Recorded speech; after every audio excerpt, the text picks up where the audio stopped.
Row 18, plot 20. Hey everybody, welcome to Now It's Dark. I'm Jim. Today I'm doing a movie review for the 2013 film The Green Inferno. This is an Eli Roth movie from Universal. It's tagged as an adventure horror, and that's very accurate. For some reason I had not heard of this movie, and I got talking to my hairdresser a week or so ago, and she suggested this movie because we got talking about horror. As we often do. Anytime I can talk horror with people out in the wild, I do enjoy that.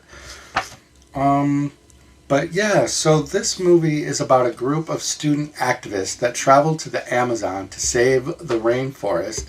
They soon discover that they are not alone and that no good deed goes unpunished. Written and directed by Eli Roth. Also screenplay by Guillermo Amido. Stars Lorenza, Izzo, Ariel Levy, and Aaron Burns.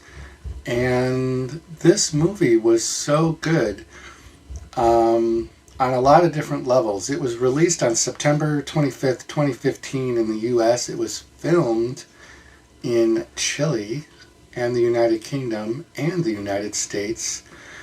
And it had a $5 million budget. So, excellent movie. It had so many jaw-dropping moments for me. My notes are very brief because I was that engaged in the movie, and that is usually a good sign. This has a 5.3 star rating on IMDb. I might rate it a little bit more.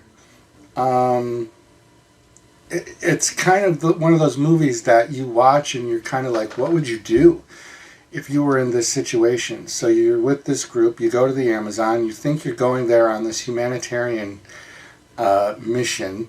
Things kind of go sideways. They find out that that's not really why they're there. It's kind of a PR thing. Stuff's going on. But then they get captured. Of course, you get the obligatory scene that I look for in all these types of movies where you establish that the cell phones don't work because you're, off the grid. And there's just so many good moments in this movie. If you don't like bugs, there's like a trigger warning for spiders, big time. There is, especially if you're a dude, you will never take a pee in the woods again. This movie is one of you're just like, when a spider gets really close to the junk of this guy. It's crazy. But there's so many disturbing and graphic scenes. Cannibalism. There's a girl who gets sick and she takes a poop in their cage when they're locked up. So that's really disgusting. It had some real vile audio that went along with it. And you can, if you've ever had diarrhea, you just know what's going on, and then you know that smell, and how is she wiping afterwards? Like, that's where my mind goes. It's like, ugh. And then there's one guy in the group that's just the dick. The guy that's just there, and you're just hoping that he gets killed next. And then he doesn't. But he's so disturbing, and I'm going to call him the find the relief guy, because his mission is survival at that point, but also in order to relieve stress, he goes at it with himself right there in this cage with all the other characters. So they do find a way to kind of escape the cage pretty creatively. The tribes people, if those were all actors, like, kudos to them. I have to think there was a bunch of, they seemed like a legit tribe, like a cannibal tribe. Like, their look was so perfect. It was really, really crazy.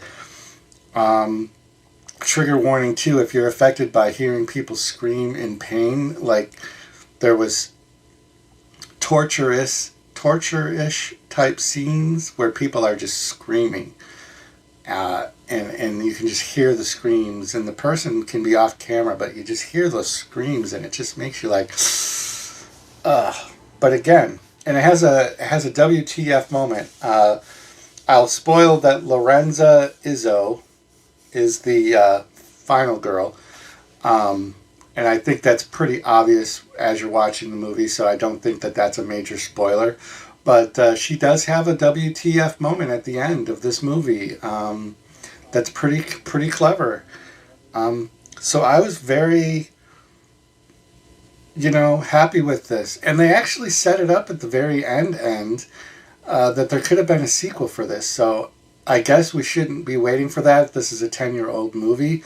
But I would invite a revisit to the Green Inferno if they had a good story to go with it. But they did leave it open where they could.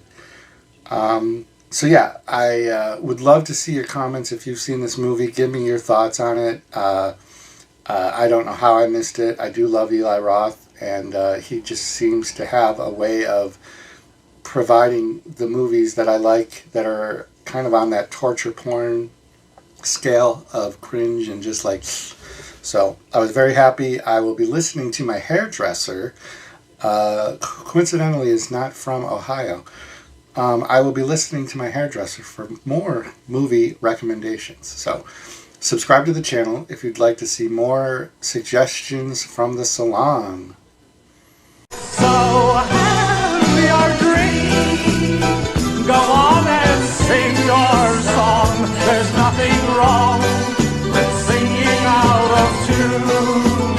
If people laugh and say your dream can never be, just think of me.